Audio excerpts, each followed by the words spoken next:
আপনারা দেখেছেন যে ইতিমধ্যে আমরা ভারতের বিপক্ষে টি-20 স্কোয়াডটা ঘোষণা করেছি এবং এই দলে কয়েকটি আপনারা পরিবর্তন লক্ষ্য করেছেন। আমাদের এর আগে যে টি-20 বিশ্বকাপে আমাদের যে দলটি খেলেছিল সেই দলের থেকে সেখানে ওপেনিংয়ে একটা চেঞ্জ আছে, আপনারা দেখেছেন যে মিডল অর্ডারেও একটা চেঞ্জ আছে এবং স্পিনিং অ্যাটাকেও পরিবর্তন এসছে।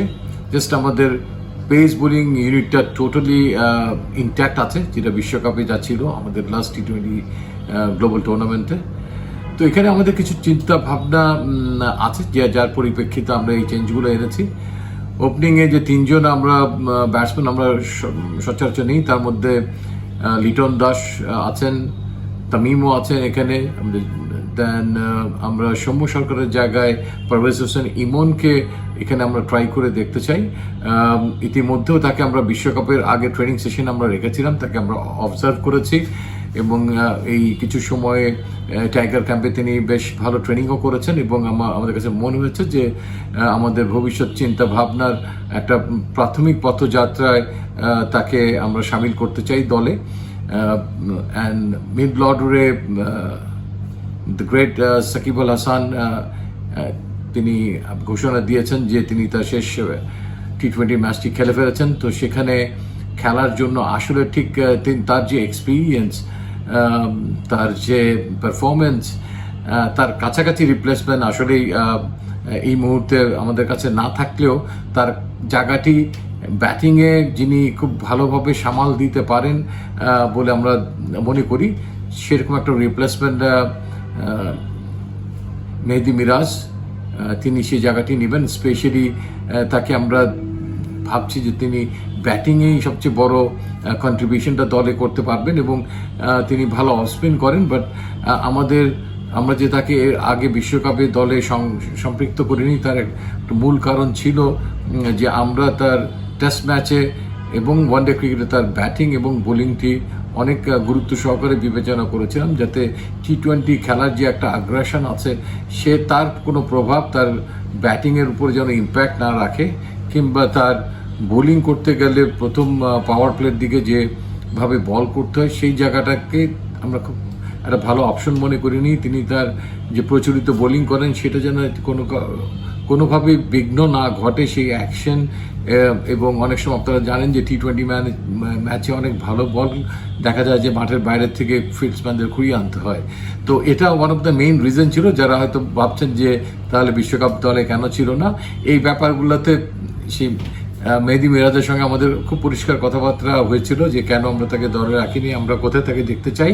কিন্তু অনেক সময় অনেক অনাকাঙ্ক্ষিতভাবে অনেক সিচুয়েশন ঘটে যায়, যার পরিপ্রেক্ষিতে সেই জায়গাগুলোতে পূরণ করার জন্য তখন যাকে আমাদের কাছে সবচেয়ে যোগ্য মনে হয় তাকেই সেখানে এনে সেই ঘাটতিটা পূরণ করার চেষ্টা করা। আমার বিশ্বাস যে তিনি যেখানে ব্যাট করবেন সেখানে তিনি টি-20 ম্যাচের আলোকে বেশ কিছু বল যাতে পান, যাতে তাকে ঠিক ফিনিশারের রোলে না গিয়ে আরেকটু উপরে আমরা নির্বাচক প্যানেল তাকে দেখতে চাই।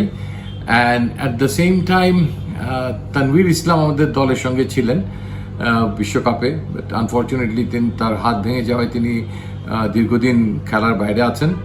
তো তার জায়গায় পরিবর্তে আমরা বিবেচনায় রাকিবুলকে এগিয়ে রেখেছি।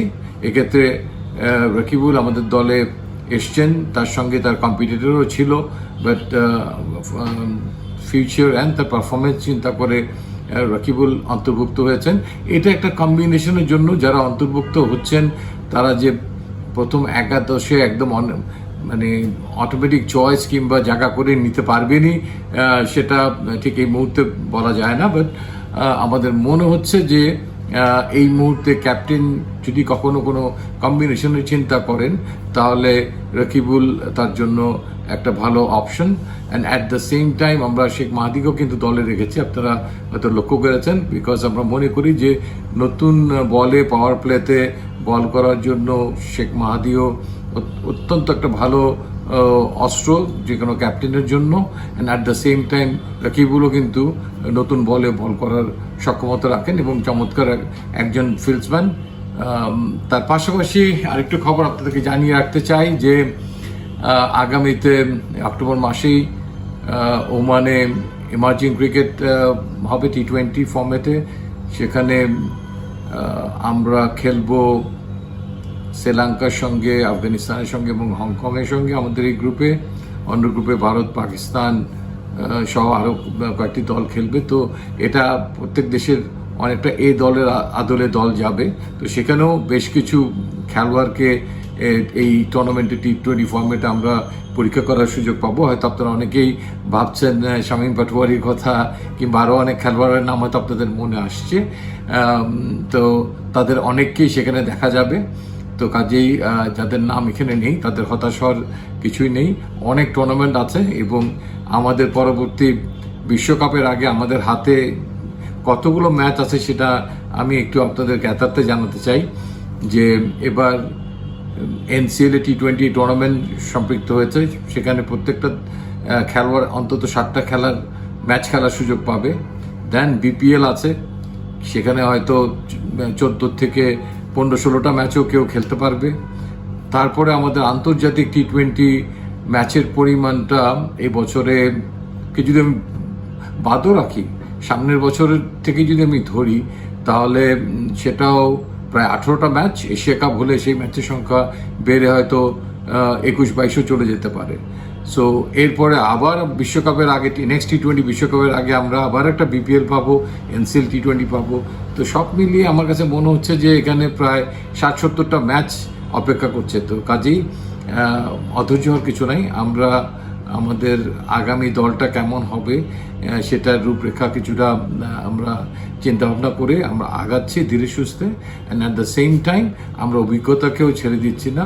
মাহমুদুল্লাহ রিয়াদ এই দলে আছেন এবং প্রয়োজনে তিনিও দলের হাল ধরতে যেতে পারেন সেই ব্যবস্থাটা আমরা রাখছি এবং আমাদের সেই আস্থাটা তার উপর এখনও আছে। এবং ক্যাপ্টেনের কাছে সব রকম কম্বিনেশনেরই একটা অপশন আপনারা এই দলটা দেখলে দলের ভেতরে পাবেন।